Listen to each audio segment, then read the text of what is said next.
Retinacat a l'escolta, el nostre podcast.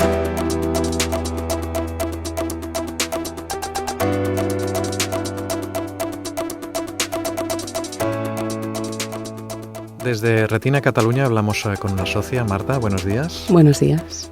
Hoy vamos a explicar la experiencia de una persona con una enfermedad que es retinosis pigmentaria y que evidentemente tiene momentos de todo tipo.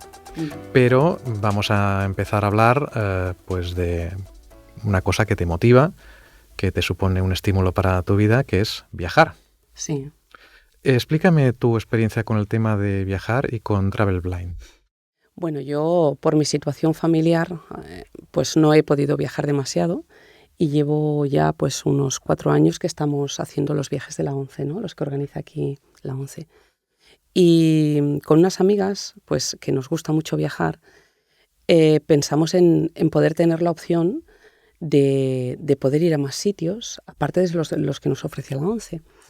Y entonces surgió la propuesta de 3 compañeras y nos buscamos a un voluntario de aquí de la ONCE, que es una bellísima persona, que pues ha puesto al pie del cañón, ¿no?, a llevar este proyecto y se llama Travel Blind y bueno, ahora el siguiente proyecto que tenemos es ir a Escocia. Ajá. Y bueno, es muy ilusionante para nosotras. Uh-huh. Porque cuando tú viajas, ¿qué experimentas? El descubrir nuevos sitios, la descripción que nos hacen, tiene que estar adaptado porque es evidente que nosotros no viajamos más lento cuando nos movemos por los lugares. Necesitamos una descripción diferente, con más detalle, poder tocar, poder vivir, porque al final no te llevas una idea de la ciudad como tal, ¿no? A nivel visual, quiero decir, sino a través de los sentidos, lo vives de otra manera. Y estos viajes pues están adaptados a eso, ¿no? A las necesidades que tenemos. Vamos a vivir el lugar. Si hay en un lugar donde estamos muy a gusto y nos apetece sentirlo más, porque al final es sentirlo, estamos más tiempo, no nos vemos obligados a un horario estricto de una agencia de viajes, digamos, tradicional. Uh-huh. Después hay otras que sí que nos adaptan los viajes, pero son económicamente inalcanzables o inasumibles si queremos hacer más viajes y si tenemos una familia a nuestro cargo, ¿no? Uh-huh. Hay gente que habla, ¿no?, que dice vivir para ver, ¿no? Y sí, bueno, sin ver también se puede vivir experiencias muy agradables. Sí, claro que sí. Pues hemos empezado por aquí y ahora vamos al pasado. Uh-huh. Vamos al pasado, que claro, tú tienes una enfermedad que cuando eres pequeña, eres una niña, ya empiezas a saber un poco de qué va. Explica el origen familiar. Sí, yo de pequeña siempre me habían dicho que yo no veía bien, iba con los parches en los ojos, pero mi madre uh-huh. o mis padres no eran de explicar las cosas que nos pasaban. La niña no veía bien y se comentaba en la escuela, ¿no? Yo me acuerdo de tener 13 años, para mí la escuela no fue fácil, porque claro, no se explicaba lo que tenías y cuando ya pasabas a BUP, por ejemplo, ya no ibas tanto a los profes a decirles, y era un problema porque te sentaban en las clases y estabas por la zona de detrás, yo no veía la pizarra, tenía que estar preguntándole al compañero, bueno, era horroroso. Y entonces pues intentabas adaptarte o tener estrategias, coger estrategias para poder hacer todo esto. Me acuerdo un día por la calle que yo miraba al cielo y le daba gracias a Dios de poder ver y que no perdiese nunca la vista. Uh-huh. Era lo que yo pensaba, porque mis padres tampoco me explicaron. Después, con el tiempo, ya me lo dijeron, que había un médico cuando yo era chica que le dijeron su hija que se iba a quedar ciega, pero no, ellos no les costaba admitir esto, ¿no? Uh-huh. Fue a raíz para saber yo la enfermedad que tengo, fue a raíz del nacimiento de mi hijo, que él se amorraba a la televisión de mi hijo mayor. Y entonces lo llevamos al médico y fuimos a San Juan de Dios, nos llevaron y bueno, cuando la peor noticia que me pudieron dar, empezamos con esta, porque han venido peores, era que mi hijo no veía bien. Entonces yo ya sabía lo que significaba. No teníamos ni idea de la enfermedad que era, ni de lo que implicaba, ¿no? Sencillamente, pues que el niño no veía bien. Me acuerdo que aquel día fue el berrinche que no, por la tarde tenía que ir al cole porque, bueno, era maestra y no pude de lo que significaba para mí las dificultades que yo había tenido al no ver bien y las no adaptaciones escolares que había tenido en su momento. Era una etapa, además, en la que muchas familias decían ocultar Sí. este tipo de... Era como una vergüenza el que tú tuvieras una discapacidad y si se podía ocultar mejor, ¿no? Era como... bueno, la niña, claro, si se tiene que casar la niña, ¿no? Antiguamente. Era el pensamiento entonces, sin duda. Sí, así era. Y yo me acuerdo que con mi marido, con Candy, cuando éramos novios, yo lo primero que le dije es que no veía bien, porque además es que era evidente, ¿no? Aún así, veía más pero bueno, es que ahora ya veo los colores, las sombras, los bultos. Y uno de en estas situaciones de no aceptar, tuve un trabajo muy arduo porque yo era maestra y mis compañeras no sabían que yo no veía. Y me acuerdo una de las noches antes de todo el proceso de aceptación que Cándido me dijo en casa, dice, tienes que hablar con tus compañeros, esto no puede seguir así. Y me acuerdo que, bueno, pillé un berrinche aquella noche, me fui a dormir con un berrinche brutal, me desperté llorando, pero era consciente de que yo tenía que dar el paso, tenía miedo de que no me... A ver, entenderme lo que quiero decir, que no me quisieran o que no me valorasen como me valoraban o que no... Y fue justamente que no le diesen valor a lo que yo podía hacer, ¿no? Aún sin ver bien. Y fue justamente lo contrario, ¿no? Que te decían, jolín, bueno... pues qué esfuerzo has hecho, fue duro ese momento, pero me liberó muchísimo. En ese momento ya sabíamos que era retinosis pigmentaria, porque se le diagnosticaron a mi hijo y a raíz de eso el doctor Catalá, que bueno, creo que muchos lo conocemos aquí, sí. Me miró a mí, miró a mis dos hijos, miró a mi marido, a mi madre también tenía retinosis, que ella ya no estaba entre nosotros. Y bueno, y entonces se descubrió que mi hijo pequeño también tenía retinosis, que fue durísimo porque, claro, era, bueno, pues 3 en la familia, ¿no?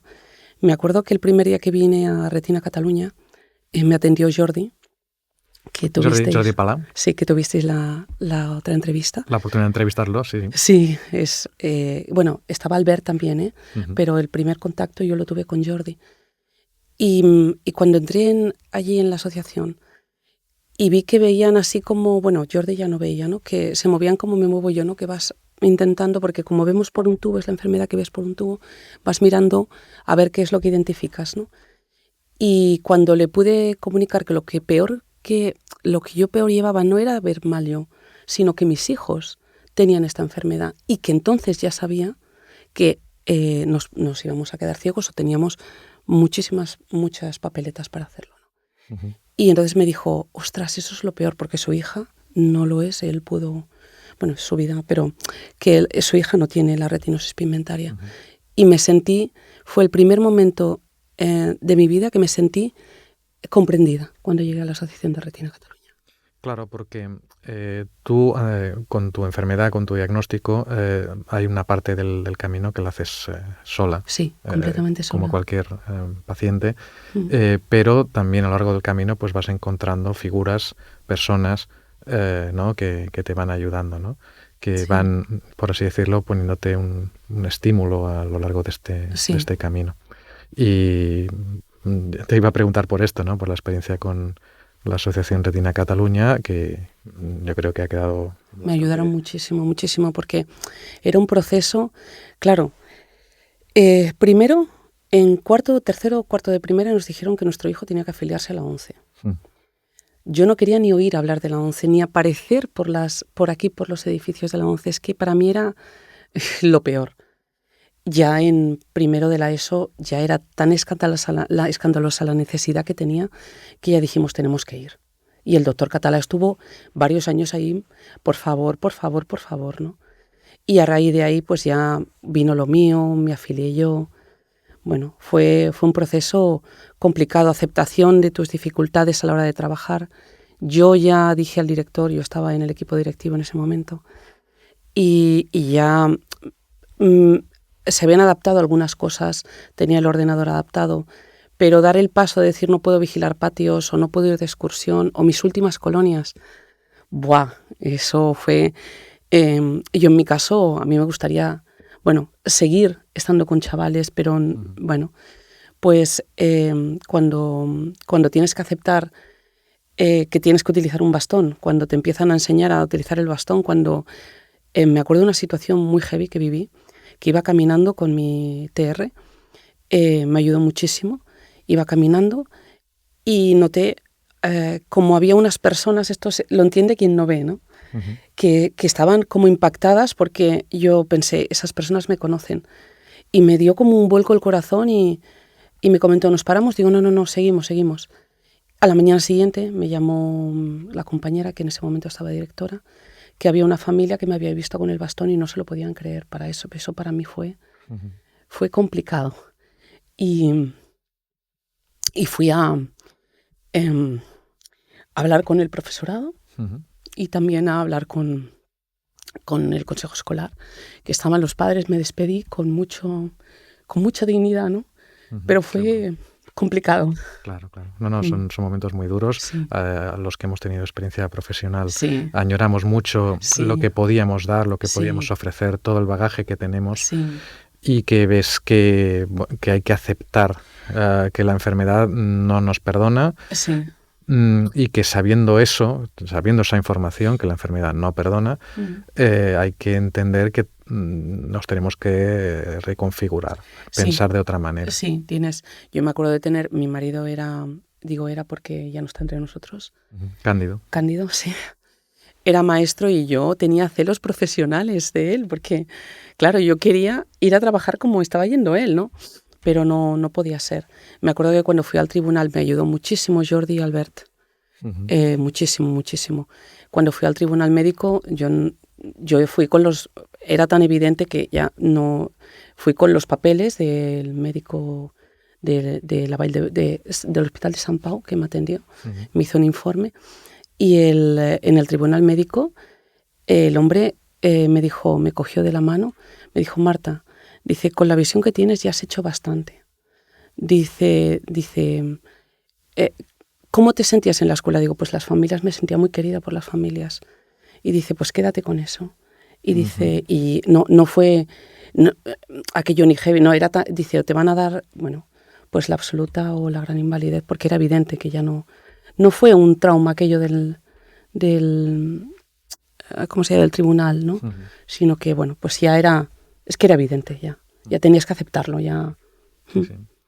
La familia, evidentemente, pues es un apoyo en esos momentos. Cándido cuando estaba, tus hijos. Fue complejo, ¿eh? ¿Quieres abundar en eso? Fue complejo porque mi madre no lo aceptaba. Mi madre le costaba. Me acuerdo que un día me vino a acompañar, que venía la psicóloga, Cristina, un amor de mujer y de profesional. Ella es ciega total. Y a mi madre le costó la vida. Le costó la vida entrar, le costó la vida estar. Lo intentó, vino una vez, pero ya no pudo más. Y Cándido nos ayudaba muchísimo. Mi hija Emma es portadora, pero no ha desarrollado la enfermedad, o sea que tengo un gen muy dominante, muy dominante. Pero mis otros dos hijos sí. Y estoy muy orgullosa de ellos, la verdad es que sí. Estoy convencido que tienes motivos, pero vamos a aprovechar uno que además es bastante reciente, que tienes un hijo medallista. Explica. Bueno. Él está haciendo lanzamiento de peso y disco, ahora está estudiando en Madrid con su entrenador Jorge, que es también una hermosa persona. Y está estudiando allí la carrera de INEF y ha sido campeón de Cataluña, fue campeón ahora de la Comunidad de Madrid y vino el fin de semana pasado al Campeonato de España y su meta era quedar sexto y quedó sexto. y vino un entrenador, porque claro, él compite con los que ven, ¿no? Y bueno, y compite con los paralímpicos. En su momento también quedó campeón de Europa, también lo hizo de peso, de los paralímpicos y de los paraatletismo, porque el otro día, claro, me enteré de que era paraatletismo, ¿no? Lo que también hacían. Bueno, tiene varias metas y la verdad es que quedó sexto y estaba muy contento. Y vino un entrenador del País Vasco, que fueron los ganadores, y le dijo: Ismael, en poco te voy a ver allá arriba, dice, porque he dicho su nombre. Perdona, hijo, pero he dicho tu nombre. Te veremos allá arriba. Para mí lo importante es que el deporte le ha ayudado muchísimo. Él empezó con fútbol y atletismo, pero tuvo que decidir. Y es un motor para él, le ha ayudado mucho con lo que pasó con su padre y le tiene completamente, bueno, está emocionado, está muy emocionado con el deporte, sí. Por supuesto, Le llena muchísimo. No es para menos. Pues no sé si hay alguna cosa que quieras comentar, además de lo que ya has dicho. En cualquier caso, lo que sí quiero subrayar es que tu experiencia nos ayuda a entender que pasamos muchas cosas a lo largo de este proceso de aceptación, que muchas cosas nos las tenemos que tragar solos, entre comillas, pero que cuando tienes un entorno favorable, que ayuda, que colabora, cuando tienes la oportunidad pues, de hablar con personas que tienen lo mismo, ¿no? que tú, que han pasado por la misma experiencia que tú o bastante parecida, en este caso en la Asociación Retina Cataluña, pues que ese trayecto, sin dejar de ser duro, pues se hace más llevadero. No sé si estás de acuerdo con esta percepción. Sí, muchísimo. También a mí me ayudó también muchísimo el hecho de participar en los viajes que organiza la ONCE, en las actividades que organiza la ONCE. A mí me ayudó mucho. Para mí, después de toda la historia que pasó Cándido, que fue bastante heavy, fue el viaje a las Islas Mauricio, el primero que hice, y fue un antes y un después, el estar con compañeros tanto de la asociación como del resto de la ONCE, y de conocer de ver que hay compañeros ciegos que están por la montaña caminando, que tú lo puedes hacer también, o lo que ahora me está ayudando una amiga con lo de gestor, lo de libros digitales en Daisy, que me cuesta la vida, porque a mí me gusta el papel también. Bueno, pues coges ejemplos de ellos. Que no todo es perfecto, pues como en la vida tampoco lo es, ¿no? O nosotros mismos, pero que hay muchas cosas hermosas, y que es cierto, sí.